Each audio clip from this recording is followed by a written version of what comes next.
हाय, hello, नमस्ते। आप सभी का स्वागत है रूह को कपा देने वाली भूतिया कहानी में। आज की जो भूतिया कहानी है यह पटना की सच्ची घटित कहानी है। आज मैं आप लोगों के साथ एक ऐसी कहानी शेयर करने वाली हूँ जिसके बारे में शायद आप लोगों ने कभी सुना होगा।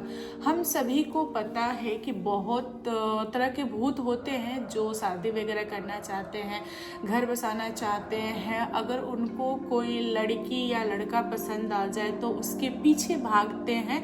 अगर इंसान रेडी हो गया देन ठीक है, नहीं तो आत्माएं उसको मारती हैं, उसे डराती हैं। अगर इंसान एकदम से रेडी ना हो तो उससे इस दुनिया से ही हटा देती है। इस तरह की बहुत सारी चीज़ें हमारे सामने आई है। तो आज मैं कुछ इसी टाइप की स्टोरी आपके साथ शेयर करने वाली हूँ। तो चलिए बिना देर किए कहानी स्टार्ट करते हैं। और मैं आपको बता दूं कि आज की जो भूतिया कहानी यानी कि भूतिया शादी है, यह मेरे दोस्त के बड़े भाई के साथ घटित है। मेरा एक फ्रेंड है जो मेरे ऑफिस में काम करता है। उसने मुझे आज बताया कि देख, मेरे बड़े भाई के साथ आज से करीबन 15 से 16 साल पहले एक बहुत बड़ा घटना घटित हो गया। तो हुआ कुछ ऐसा था कि ब्रजेश के जो बड़े भाई थे उनका नाम था धीरज, और धीरज जी की एक अच्छी नौकरी लगी हुई थी। मतलब नौकरी जो थी वह हाल फिलहाल की लगी हुई थी, इसीलिए उनको कंटिन्यूअस काम के लिए ना ऑफिस जाना पड़ता था। उनको कोई छुट्टी वुट्टी स्टार्टिंग में नहीं मिला था। और ब्रजेश के यहाँ पे शादी फिक्स हो गई थी। मतलब किसी की शादी थी रिश्तेदारी वगैरह में, तो सारे लोग रेडी थे उस शादी में जाने के लिए।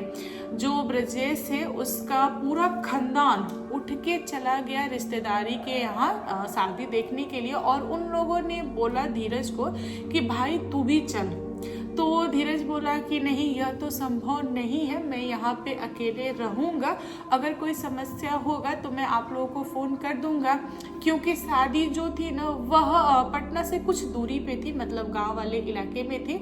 और यहाँ पे धीरज पटना में रह के काम करता था, हाल फिलहाल की नौकरी थी जो कि उसे छुट्टी नहीं मिली थी, इसलिए उसको मजबूरी था मतलब पटना में रहना।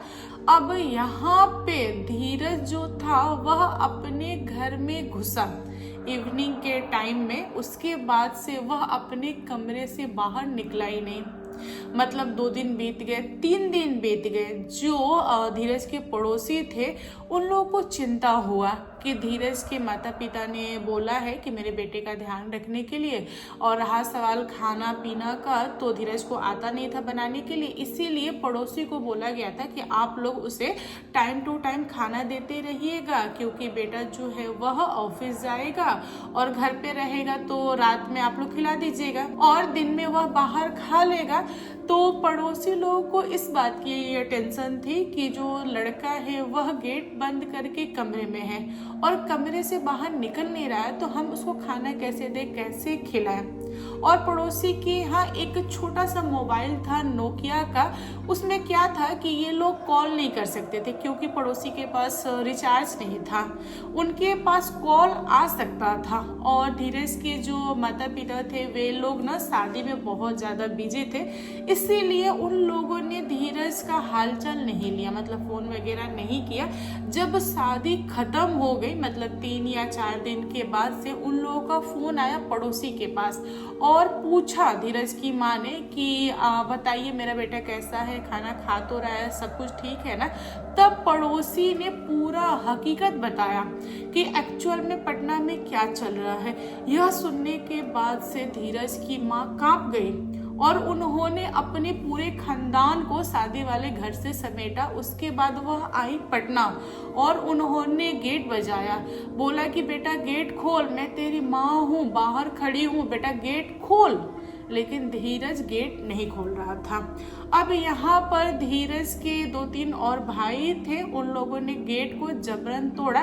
तब उन लोगों ने पाया कि धीरज की बॉडी पे बहुत तरह के निशान पड़े हुए हैं और वह अर्ध नंगा है, यानी कि आधा कपड़ा पहना हुआ है, आधा नग्न पड़ा हुआ है। उसने बहुत दिनों से कुछ खाया पिया नहीं था, इसीलिए उसकी जो भी आंखें थी वो अंदर धंस चुकी थी और वह सोया भी नहीं था, इसलिए गड्ढा वगैरह पड़ गया था जो आंखों के नीचे आते हैं और ना हाथ पैर पे गजब तरह के निशान थे, जैसे कोई लड़की हो बड़े बड़े नाखूनों से उसने खरोचा हो और बहुत मारा हो, पीटा हो। और जो धीरज जी थे वह बहुत डरे हुए थे, मतलब बेहोशी वाले हालत में पाए गए। अब यहाँ पे धीरज की माँ का रो रो कर बुरा हाल हुआ था। लोगों को समझ नहीं रहा था कि क्या करें। लोगों ने डॉक्टर को बुलाया, दिखवाया, फिर भी धीरज की हालत में कोई भी सुधार नहीं था। किसी ने धीरज की माँ को बताया कि आप न इससे भगत यानी कि तांत्रिक से दिखाइए, मुझे तो लग रहा है कि किसी ऊपरवार का साया है। तो धीरज की माँ डरी हुई थी। उन्होंने सोचा कि हाँ, अगर सामने वाले इंसान ने ये चीज़ बोला है तो हमें करना चाहिए, हो सके मेरा बेटा ठीक हो जाए। उन्होंने बड़ी ही मुश्किल से किसी अच्छे तांत्रिक को पकड़ा और घर पे बुलाए। उसके बाद उन्होंने तांत्रिक से पूछा कि जरा देखिए मेरे बेटे को क्या हुआ है और बताइए कि कोई समस्या हो क्या, उसका हल हो पाएगा, मेरा बेटा ठीक हो पाएगा। तब तांत्रिक ने धीरज को देखा और जो भी झाड़ फूक वगैरह होता है उसने किया। उसके बाद उसने बोला कि हाँ, आपके बेटे के साथ बहुत बड़ा घटना घटित हो गया है और जिसने भी यह कुछ किया है वह बहुत ही दुष्ट आत्मा है। उसकी जो नीयत है वह बहुत ज़्यादा खराब है। उस आत्मा की नीयत ठीक नहीं है। वह आत्मा आपके बेटे से बहुत कुछ चाहती है और आपका बेटा टूट नहीं रहा है, यानी कि झुक नहीं रहा है, इसीलिए उस आत्मा ने इसको मारा है, पीटा है, इससे न तड़पाया है। वह आत्मा बहुत कुछ चाहता है। यहाँ पे धीरज की माँ को कुछ भी नहीं समझ रहा था कि तांत्रिक एक्चुअल में कहना क्या चाहता है।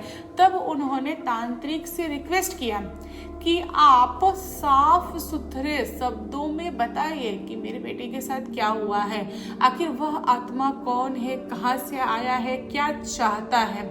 तब तांत्रिक ने बोला धीरज के घर वालों को कि देखिए, आपके बेटे के ऊपर कोई आत्मा नहीं है। जो आत्मा है वह आपके घर में इधर उधर भटक रही है। मैं उसको पकड़ता हूँ, देन उससे डायरेक्ट सवाल पूछूंगा कि आखिर वह ऐसा क्यों चाहती है।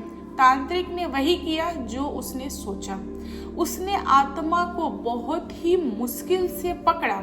उसके बाद उस आत्मा को चक्र में बैठाया और उसके बाद आत्मा के साथ बहुत तरह से उसने लड़ाई किया।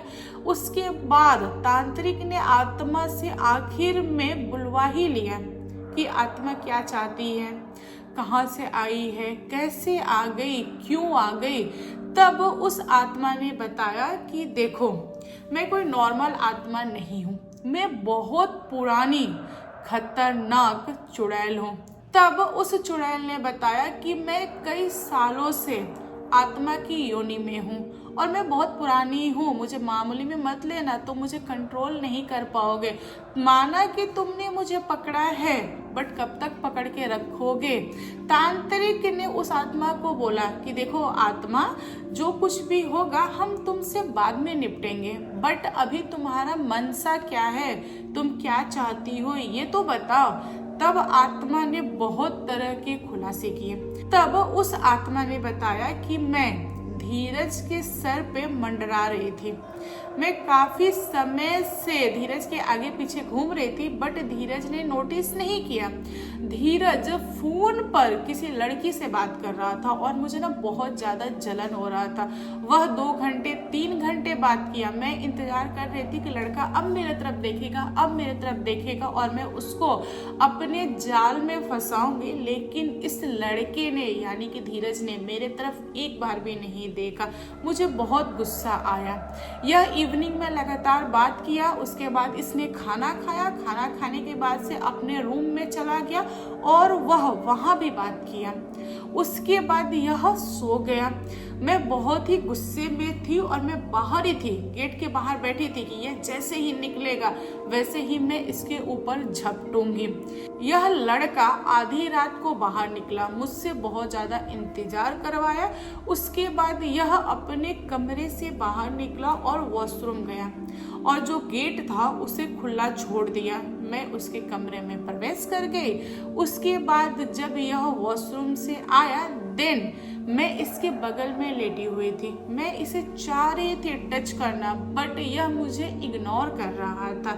धीरे धीरे मैंने इसको समझाया, इसको बताया, इसको जताया कि मेरी जो मौजूदगी है यहाँ पर है।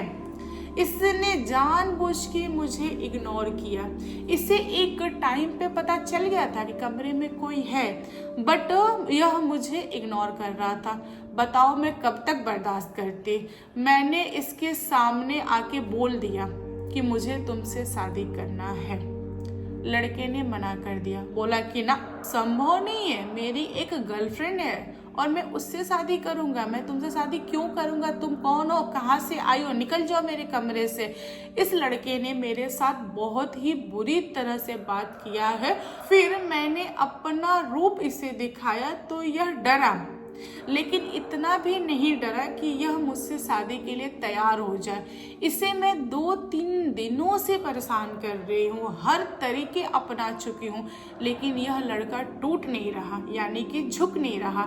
अब इस बार मैं इससे मार दूंगी, मैं इसे खत्म कर दूंगी, मैं इसे यहाँ नहीं रहने दूंगी। अगर यह इस धरती पे रहा, जीवित रहा, तो यह कभी भी मुझसे शादी नहीं करेगा। मैं इसे मारूंगी और अपने योनि में लाऊंगी, देन मैं इससे शादी करूंगी। क्योंकि यह मेरे योनि में आएगा, यानी कि भूत प्रेत की जो योनि होती है, अगर उसमें आ गया तो यह कमजोर होगा, क्योंकि मैं बहुत सालों से आता हूँ ना, मेरे अंदर बहुत पावर है। देन तो ये मेरे अंडर आ ही जाएगा, मेरी बात सुनेगा ही, यह क्या कर लेगा। मेरी बस यही प्लानिंग है, मेरी यही इच्छा है, मैं इस चीज को पूरा करूंगी। मैं इस लड़के के साथ रहना चाहती हूँ, यानी कि सोना चाहती हूँ। मतलब जो चुड़ैल थी ना, उसकी बहुत ही गंदी नीयत थी। वह अलग अलग तरह की बातें कर रही थी, बहुत ही घिनौनी बातें कर रही थी, जो कि हम कैमरा पर बोल नहीं सकते। तो कुछ इस टाइप की चीजें थी। यहाँ पे तांत्रिक को गुस्सा आया और उसने पूरे घर वालों को बताया, तो घर वालों का ना रो रो के बहुत ही बुरा हाल था। घर वालों ने तांत्रिक से रिक्वेस्ट किया कि आप इस आत्मा पे कंट्रोल पाओ, इसको पकड़ो और मेरे बेटे को आजाद करो। जब तक यह मेरे बेटे का पीछा नहीं छोड़ेगी, मेरा बेटा ठीक नहीं हो पाएगा। तांत्रिक ने वैसा ही किया जैसा घर वाले चाहते थे। तांत्रिक ने बहुत ही मुश्किल से 2-3 दिन तक तांत्रिक उसी घर में रहा, धीरज के साथ रहा, उस चुड़ैल को पकड़ा, अपने पास रखा और उस घर को बांध के मंत्रों के द्वारा चला गया, ताकि कोई दूसरी आत्मा उस घर में प्रवेश ना कर सके। दोस्तों, आगे चल के ब्रजेश के जो बड़े भाई थे धीरज जी, उनके साथ सब कुछ सही नहीं रहा। वे ना कुछ टाइम पे ना अजीब हरकतें करते थे। मतलब उनके मन में, उनके दिमाग में यह चीज बस गया था कि सामने से चुड़ैल आ रही है, वो मुझे मारेगी, तड़पाएगी। मतलब अलग अलग टाइप की हरकतें करते थे। बहुत सारे डॉक्टर से दिखाया गया, फिर भी उनके दिल दिमाग में इस चीज को मतलब बस गया था, यह चीज बस गया था। आगे चल के उनकी शादी भी हुई, उनकी फैमिली भी बसी, लेकिन मैंने सुना है कि अभी भी उनके दिमाग में ये चीज रहता है। कभी कभी उनको झटका लगता है, कभी कभी वह उल्टी सीधी बकवास कर देते हैं। कहते हैं ना कि इंसान के अंदर अगर डर चला जाए तो इंसान अजीब तरह की हरकतें करता है। आई होप आप लोग समझ सकते होंगे कि धीरज जी के साथ क्या हुआ होगा और कैसे वे व्यवहार करते होंगे। धीरज जी के जो माता पिता थे, वे अभी भी बहुत ज़्यादा डर जाते हैं जब धीरज जी को दौरा पड़ता है। दौरा मीन्स उनको जब जब ये चीज़ें याद आती है, वे अजब गजब हरकतें करते हैं तब। लेकिन घर परिवार अभी सही चल रहा है। मैं उम्मीद करती हूँ कि आगे चल के भी सब कुछ सही रहेगा। तो दोस्तों, आप लोग बताओ आज की कहानी कैसी लगी। कहानी पसंद आया हो तो प्लीज़ लाइक एंड शेयर कीजिएगा, और मेरे चैनल पे न्यू आए हो तो चैनल को सब्सक्राइब करना। Thank you, bye bye.